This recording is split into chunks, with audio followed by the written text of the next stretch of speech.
The following is a special series of the Darden Ideas to Action podcast, focusing on the power of disruptive innovations.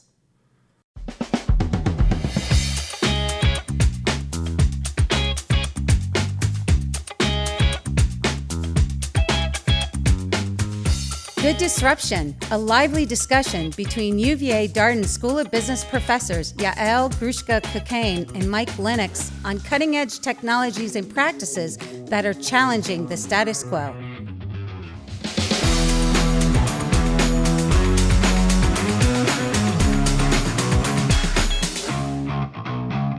All right, good day. Great to see you, Yael. Hey, Mike, how are you? I'm doing well. I'm very excited about today's topic, but before we jump into that, I just wanted to do kind of an update on our series here. We released our podcast on cryptocurrency the same week that cryptocurrencies basically collapsed. And you know, I think there's a causation here, and Yes. I just want to thank our millions of listeners out there for listening to our advice on cryptocurrencies and heeding our advice. So Bring it's just great to see, you know, cause and effect here, release of our podcast, the collapse of the crypto market. That's wonderful, Mike. Careful what you wish for. We might be bringing upon ourselves millions of dollars in lawsuits because we are the cause for people losing a lot of money. As the data scientist, I thought you were going to point out, like, you know, correlation does not cause causation. So I was expecting to get that. Well, maybe response. I should point out that the data point of 1 doesn't really say anything. So, you know. No, of course. Now that you've raised liability, now just forget what I just said Thank you. the causality there. All right. So exciting topic today. So yeah, what are we going to talk about? Well, it's funny because we can't really nail down the title of today's session. We are so overwhelmed by the artistic juices that are flowing in this field. We are talking about what you like to call artistic AI, or art generated by AI, or AI-powered art, algorithmic art, creative AI. There are many, many different names to this field. Basically, the topic that I wanted to bring forward as a disruption that is occurring in the world around us is everything to do with the arts that is generated by a machine and based on some data. So we see this infusion in the world of fine arts, with paintings being generated in the styles of painters that have been long gone. We see this in the music industry, and we're going to hear a lot about that here today with our expert. Everything to do with AI composed music to AI generated new songs and new beats and new rhythms. But we can also see this in terms of AI-generated poems and literature and books and texts. It is everywhere, and it is a force to reckon with. So I'm excited to talk about it. I'm really interested to hear about the machine part. But before we do that, just a level set, are you artistic personally? Do you play an instrument? Do you sing? What do you do? I am 100% not artistic. When I was younger, I really liked to draw. I don't think I was ever that good at it, but I did like it. And interestingly, if you look at all of my creations when I was young, that some of them my mom kept and framed, I don't know why, but she's my mom. They are very structured and geometric in nature. So you would think that maybe a machine could have generated the types of things that I was doing as a youngster. I am not. My son is very talented. He has a very good music capability. He's a drummer. So you probably didn't know this about me, but I actually played saxophone all the way through high school. Maybe I did know that. Yeah, but I think your point about being very mechanical, I think that's probably the way I played the saxophone. We're engineers, yeah, you know. I'm an engineer at heart, and whenever we did free form on jazz, I was at a loss there. So were you in the marching band? I was really cool in high school. Yeah. We could dig up some pictures. Really embarrassed myself. I'm a big fan of the marching band. My son's in the marching band. There you go. All right, so let's talk about the AI part of this, and yes. maybe just a level set. Yep. Can you explain to the audience who maybe isn't really up to date on AI, what exactly is AI? Yeah, what is artificial intelligence, especially in this context, because there are many different definitions. When we talk about AI generated, let's talk about fine arts, for instance. If we take a bunch of paintings, let's say Rembrandt paintings, the machine can study them. It can pull together features. It can learn from historical training set. We call that a training set. So the machine can learn and use it to come up with a recipe, kind of patterns that it spots in order to create something new, okay, or in order to create a new prediction. So when we talk about artificial intelligence, we're talking about some kind of capability to learn, extract patterns, and then identify those patterns to make predictions about something new into the future. And I would observe that some of the techniques that are being used today have really been around for decades. As an engineering student in the 90s, I was learning things like neural networks, basically mimicking the synapses in the brain to generate an artificial intelligence. I always like to say what's changed over the last 30, 40 years is, one, processing power. Correct. So the processing power we have today far outstrips what we had even in the early 90s. And then the second is the data. There's just so much more data available than there was in the past. And my understanding in some of these creative arts, they're leveraging the fact that online you can find, in essence, an infinite catalog of either pictures or artwork or music. So the data in some ways perhaps was out there always, but it's now being digitalized and digitized in a way that is accessible to more people. So it's about the storage has improved. We can find places to put that data. We can share it more readily. And going back to the computing power that you talked about, we can process it and manipulate it in ways that those algorithms that have been around for a long time, as you say, can be utilized at much faster speed, faster pace, and at more accuracy, at a better accuracy rate. So they can produce a great output, much better in terms of their predictions because they have more data to build on and they can do it faster and bigger. And I'm glad you mentioned predictions here, because I think what makes this topic in particular so fascinating is the creative part. So as many of you probably know, artificial intelligence has exploded over the last decade plus. A lot of the solutions that they're providing are in this predictive mindset, predicting different events, maybe predicting how a machine will work and the like. But what's fascinating about this topic is I think a lot of people maybe generally think, wait, this is where AI shouldn't be able to do it, right? They shouldn't be able to write original music. They shouldn't be able to generate an original painting. So how is this possible? It is so fascinating because I was going to bring it up in the context of when we analyze and we think about this as a disruption, and we think about the threat that machine learning and technology and AI has always imposed. People typically think about the more mundane, automatic, routine type of operations that are rhythmic and repeated, that's where the displacement would happen, that's where people would lose their jobs. And here, indeed, we're talking today about this field, and we're going to talk about a lot of creative people, artists and writers and composers and musicians. How is it that we're standing or we might be viewing a technology that could leave these individuals without a job?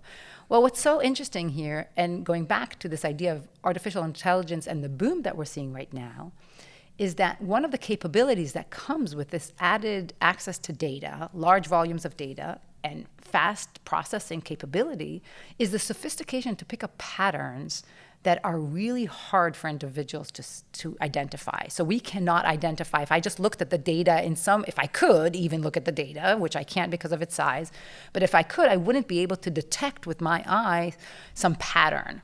And therefore, the machine has an advantage because it can process all of this information and it can detect patterns. And so in the context of these creative fields, it's picking up on patterns and finding the recipe to create wonderful things that otherwise we wouldn't have been able to detect. You know, the one that comes to mind that I've seen recently is the OpenAI project. If you're not aware, OpenAI was started by Elon Musk and others to create, in essence, an open platform for AI technology, feeling like it's so powerful it should really be shared with the world.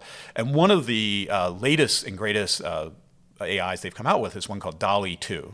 And so this one is a visual artist, and it has gotten to the point where you can type in verbal commands and it will draw the object for you. So you can, do whimsical stuff like, give me an otter on a bike, and it will draw you an otter on the bike. My favorite one that I saw was Yayoi Kusama Pizza. Yayoi Kusama is an amazing artist from Japan who I adore, and I've chased around the world watching her art and looking at her exhibits, and now they're creating pizza images in her style. Well, I'm glad you mentioned that, because I think that's also a fascinating piece here, is that the AI is able to train and understand different artistic styles. So you can say, give me a Rembrandt, give me a, impressionist, French impressionist type, or an anime type of drawing, and it is able to do that. It's just mind-blowing what these systems are able to do. It goes back to the pattern detection. So a lot of this is about pattern detection. And I'll try to link this a little bit to the prediction component that we talked about earlier.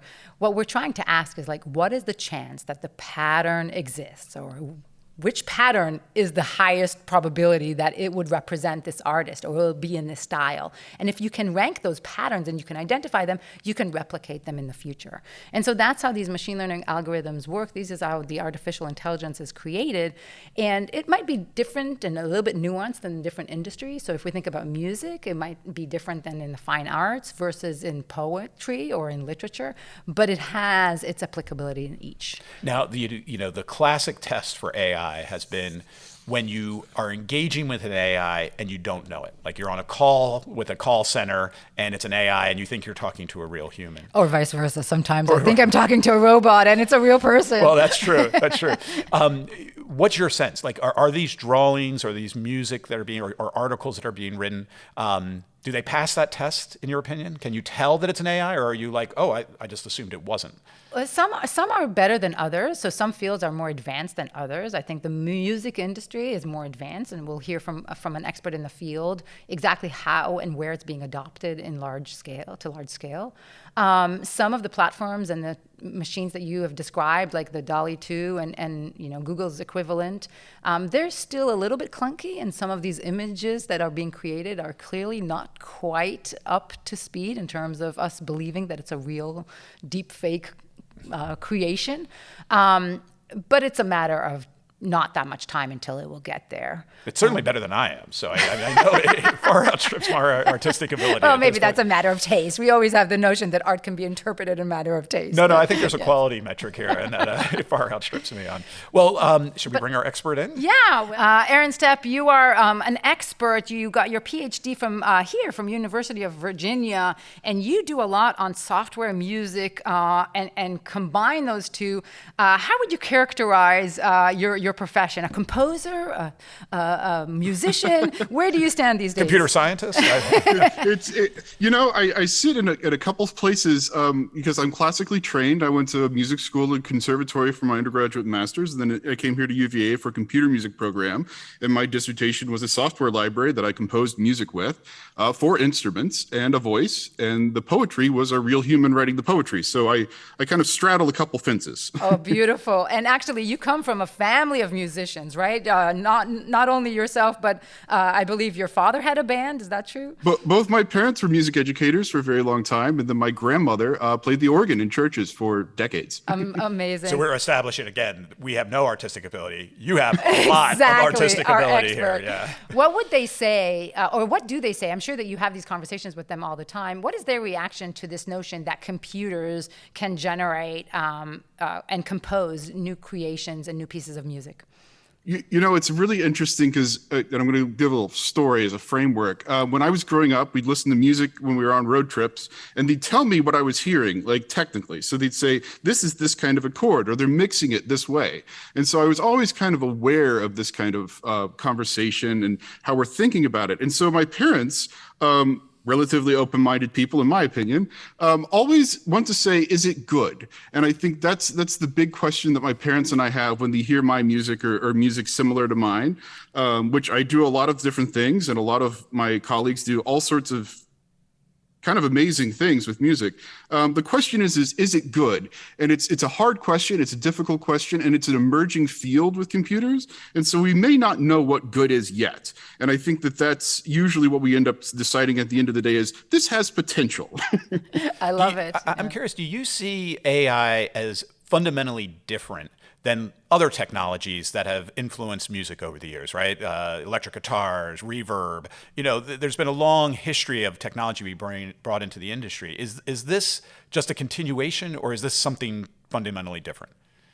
I don't know, as somebody who identifies on a certain level as a computer musician, I think of technology going all the way back to where we went from voice to an instrument. So I think that there's kind of a long history of technology enhancing our musical abilities and enhancing our ability to express ourselves through a very abstract art. But at the same time, I think AI is opening a lot of potential for novel ways of looking at old problems. And I think that's the way I see it the most useful for, at least in my art. I think about I can look at this certain problem and I can generate a phenomenal amount of material by writing an algorithm or generating something. And then I can sort it out using, say, some sort of classification algorithm and say, these have these characteristics. And then I can pick, most stylistically accurate of what are potentially novel characteristics for a piece of music. I love it. That's interesting because it makes me think, like, are you the composer then, or are you the producer? Are you like a producer sitting here with a bunch of different tracks? Programmer, right. And then picking the best ones? Yeah, no, it's challenging. Something that comes up a lot is that we have been producing music with algorithms for a long time. And the joke that my undergraduate professor in electronic music, John Gibson, said, when a computer wants to sound human, it just randomizes it. And it's kind of a long-standing problem. And we're getting to the point where no longer will it be quite as random, in the sense that when we're creating new art, we can say we actually are looking for a certain result. And so when I design an algorithm to, say, compose a piece with, I actually know what I want it to sound like. I know the pitch characteristics I want. I know the rhythmic characteristics. And so I want to teach the computer or train the computer in a certain way to generate those materials. And you mentioned something really interesting. You are personally classically trained musician. As we talk about this, next evolution in music, do you see it affecting and disrupting how musicians get trained? Like, do you think that classical training will mean something else in the next generations as we, embrace some of this computer-generated option? Yeah, so in the academic field I'm associated with, there's a lot of what we call interactive art, where somebody plays an instrument and the computer responds, quote unquote, in a very loose application of that term, to that sound, and then generates new sounds based upon it. And increasingly, we're finding the professionals who want to have solo careers are embracing that technology on a certain level. Not all of them. If these are people who want to engage with the development of technology, they want to be solo artists, and they would love to do a recital where they can walk in, set down their laptop, and play a concert. And those people are really fantastic and interesting. There will always be Hilary Hahn and Joshua Bell playing their solo pieces with orchestra and won't do electronics, and that's wonderful and beautiful. We need that too. And I think at a certain level, technology is developing in ways that we can educate people in more specific terminology. Like, you played this in a certain way with the computer feedback. When I used to teach lots of lessons, I often would use a sonogram to help the student understand how their timbre worked. And then they could understand, okay, I have a lot of dark sounds, the lower frequencies in their sound, or a lot of high sounds. And they could learn and practice, how does that sound? And they would get visual feedback. And I think AI has a lot of promise for that. I'm curious on that last point, when you start talking about dark sounds, and these sounds like distinctly human domains, right? That, the AI doesn't have a personality. It doesn't have preferences, at least in the way I think we think of them as humans. One, is that a correct assumption? And two, if you just gave an AI an opportunity, can it just create on its own, or is it always kind of influenced by the artist who kind of trains it at the beginning of this process? Yeah, just like humans, the computer is influenced by what we feed it.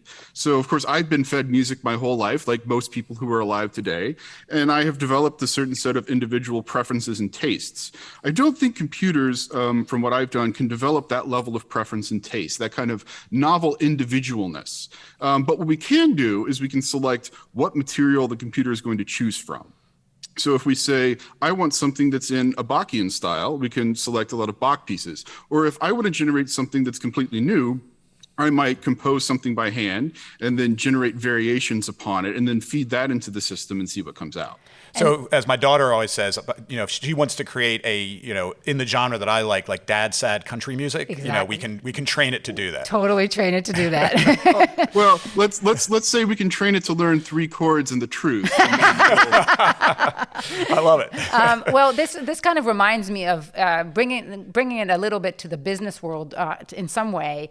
This reminds me of the notion. I think I read that in movies and cinemas and TV shows. I mean, the entertainment industry is booming, and I think even you and I, Aaron, talked about this a little bit. That like you can teach a machine a little bit about soundtracks. So like I can feed in a bunch of romantic sounding musics, or the thrillers. That music that something's about to happen. We all know it. How do we know it? We feel it because we've seen all these movies and we've heard the music that kind of precedes something dramatic happening.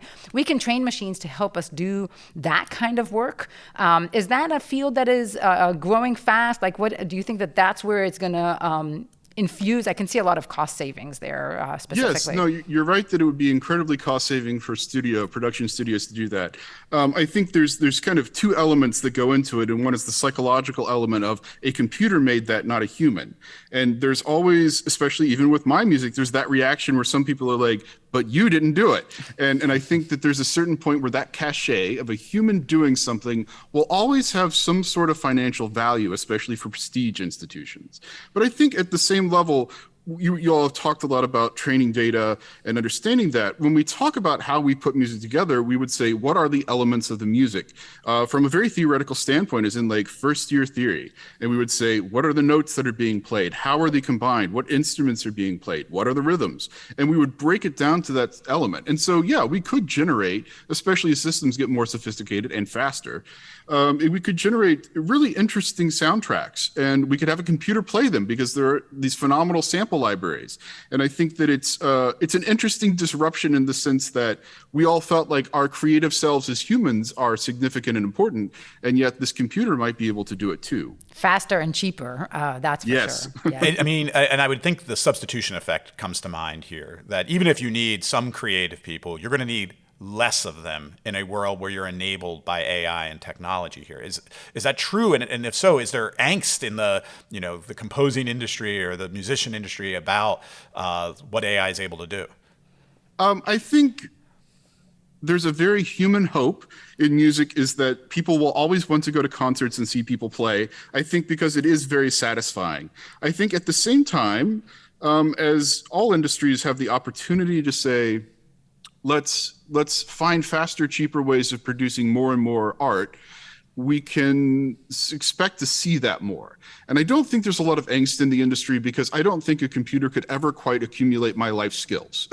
Well, I just, yeah, go ahead. Yeah, go ahead. I was reflecting on everything that you just said, Aaron, and I just came back, 3 nights ago, I saw Tears for Fears live in concert, and I've been waiting, arguably my whole life to watch them live, and I don't think I would ever go if that was a computer generating those sounds, so. Yes, but of course, ABBA now has holograms playing in London. Yes, so. they do. I'm tempted to go and see ABBA in London, actually. Actually, and that has always been fascinating to me about, again, thinking as a business person, but like copyright and ownership, and that if you can bring up, I mean, they're still alive, but you can imagine Tupac was the one that they did an original hologram, and you can start to create music and sample over previous artists. What does this say about intellectual property? Who owns it? Who controls it? Does Elvis get revived here and starts putting out new music because an AI does it? I mean, do we want more new Beatles stuff coming out? I think we all kind of want to, but I think there'd be a market for it. I know there would be a market for it for sure. Aaron, I wanted to kind of segue a little bit and ask you a little bit about your current position. I think you are doing some exciting things at Music Labs. Can you tell us a little bit about that? For context, a very different domain, a very different use case for music, but one that is in desperate need today. So tell us a little bit about this. Yeah, so I work with a company called Music Labs, and we create interventions essentially for our clients, which we're getting ready to launch. Anybody can be a client. And they are basically videos, and we use research and psychology to create videos that interact, that you breathe with, and therefore anxiety treatments. Ours is special because we focus on music primarily, which is why I'm at the company, because I am literally an expert in what they need. That is fascinating. So how does the AI and the technology interact here with the music and then with the kind of assistance that it provides people under anxious or anxiety situations? Yeah. So in general, in the field of healthcare, this is becoming a thing.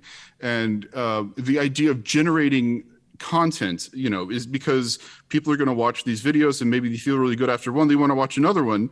And we need to be able to generate a lot of content. And so the idea of generative art or a generative practice to where we are creating a phenomenal amount of content over time is really important. And different industries and different companies inside of this have different ways of dealing with it. And I think that there are a lot of approaches. Some people are generating everything. Some people are simply pairing up AI with existing music and saying, this is your mood, this is what you like, we're going to link it up. And other people are writing algorithms that generate content. So it's a really interesting field. It's kind of an exciting time to be in it because it's emerging, but at the same time, there's a dramatic need, not only with the pandemic, but our company works directly with refugees in the Middle East. And it's a profound tool for them to have a small, very easy intervention for them to breathe along with these videos that is very low cost. It's incredible. I mean, given the shortage in everything that we know around us in terms of support for mental health issues and people under extreme stressful situations, and the fact that, technology and everybody has a phone and technology is changing, it seems like there's a lot of promise there to help people in need. I hadn't thought about this, but are we going to be in the near future here when I listen to Spotify, which right now uses AI and predictive algorithms to choose songs for me, that it will just move to making songs for me, and it will be truly a individualized, cultivated music experience? Yeah. Well, interesting. Yeah, it's interesting. I think the idea of generating a pop song, what AI mostly does now is pitch and rhythm, and it does that well. The idea of all the additional elements that go into the pop track record, the production techniques and all of that, we don't quite have that sorted out yet. We're very beginning. If you watch the Beatles Get Back documentary, they were able to start piecing things apart using machine learning and take some of these sessions that nobody had done anything but record and very complicated and get good, scores out of them basically.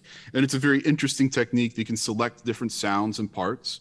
But we're a ways from being able to say generate random person, random style, and it not be performed by a dinky little computer voice going bleep, bleep, bleep, bleep, which is like canonical computer music 101, which we have fortunately migrated from as technology has grown. I'm surprised you said this about pop music. I just figured pop would be the easiest to just put an algorithm and it would just replicate it, because so much of it seems like it's replicated.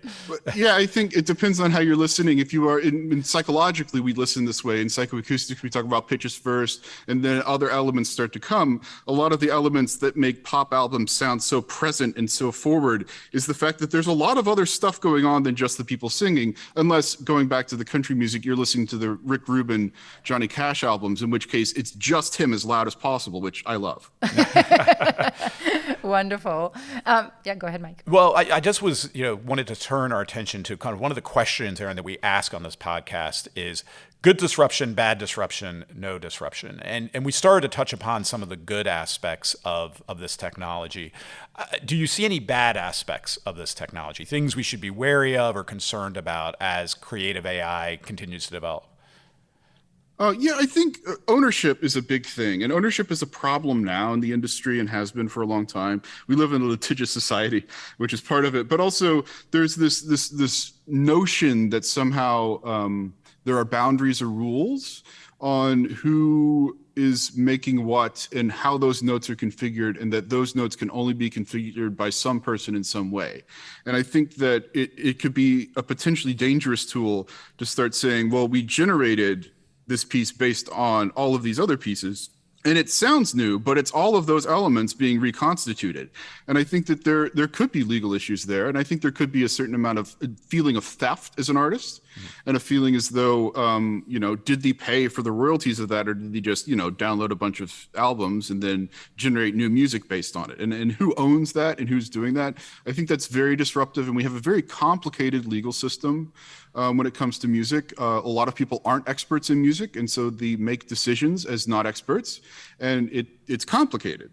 At the same time, the disruption of force of jobs is interesting to me. I don't know, it is something that has been hurting in the music world, because 50 years ago, if you went to a restaurant and they had music, there was a person playing, and now somebody's just got a record, or a radio. Spotify. They have Spotify on. And they're just playing Spotify. And so, it's a different world for people who want to make their living playing their instrument for people.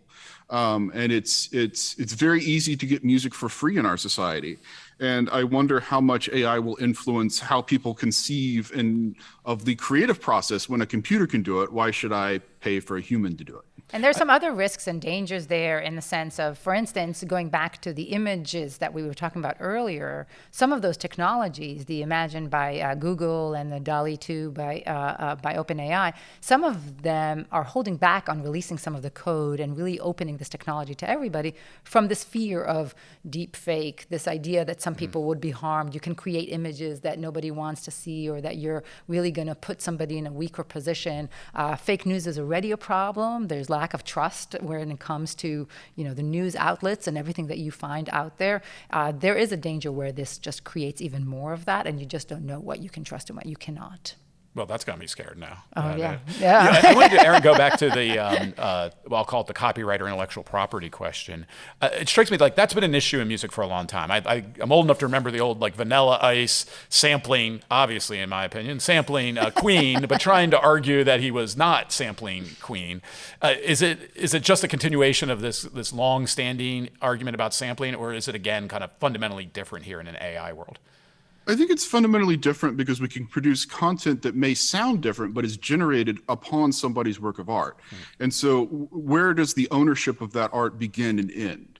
And I think it's not something that in my world is nobody really worries about. Nobody steals my art. Nobody's out to get me. I publish my own music. I do it all myself. And but at the same time, there's a lot of people who want to make a lot of money making music. And those people usually are not necessarily the performers, but they're the people who own the rights to the music. And so they want to pursue avenues to protect the rights that they own of other people's work. So artist rights are really important in this. Yeah. I mean, the hope, and maybe to flip it and just to be optimistic a little bit and to bring out the good side in things, just to balance it out. This idea, going back to the hope and the promise that we can see new patterns and identify new ways to teach people, maybe people like me who's self-identified as non-artistic, maybe somebody can teach me how to become more artistic or to possess more creative or to learn a little bit more about the fundamentals in a way that I acquire something that I maybe wasn't born with or I didn't think that I had in me, and now I learn and get trained to do it. So there is some excitement in me about that. Yeah. I think coming into this, I might have been falling more on the bad disruption side.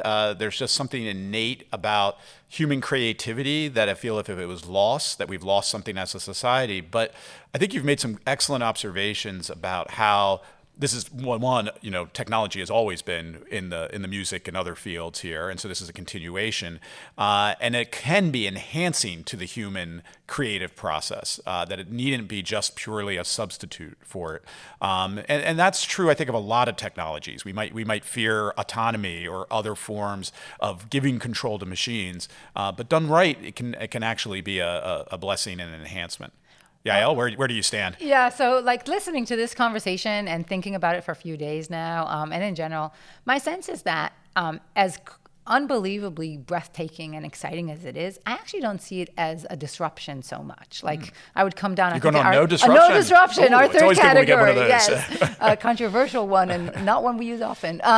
Because I think that the technology, the existence of the technology will continue to thrive with the artists and the humans there side by side. So it's like an enhancer, like the synthesizer of the 80s, right? That now you're dating yourself. Thank you. Yes, I said Tears for Fears. I've already dated myself. That's true. It's already out of the. It's already out. That is out.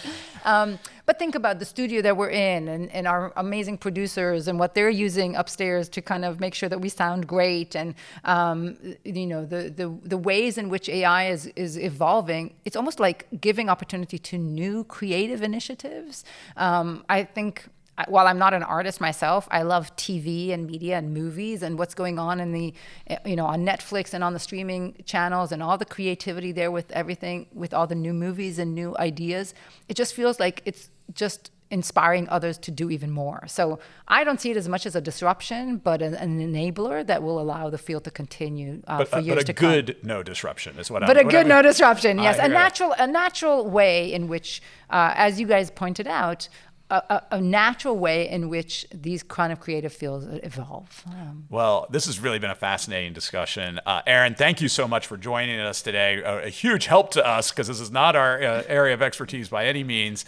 Fascinating work you're doing in many different dimensions there. As always, let me thank our producer, Gary, our researcher, Becky. Oh, yes. And again, of course, as always, I'd like to end by thanking Mark Wahlberg. We're still waiting on his version of Good Disruption. Maybe we can actually create it ourselves. Brilliant. All right, Erin, we're going to reach out to you about sampling from Mark Wahlberg to create a version of his Good Vibration song. For this show. For this podcast. Is repeat with Good Disruption instead. So if you can work on that for us, we will happily share that with our guests. All right, thank you, everyone, and we look forward to joining us on our next podcast.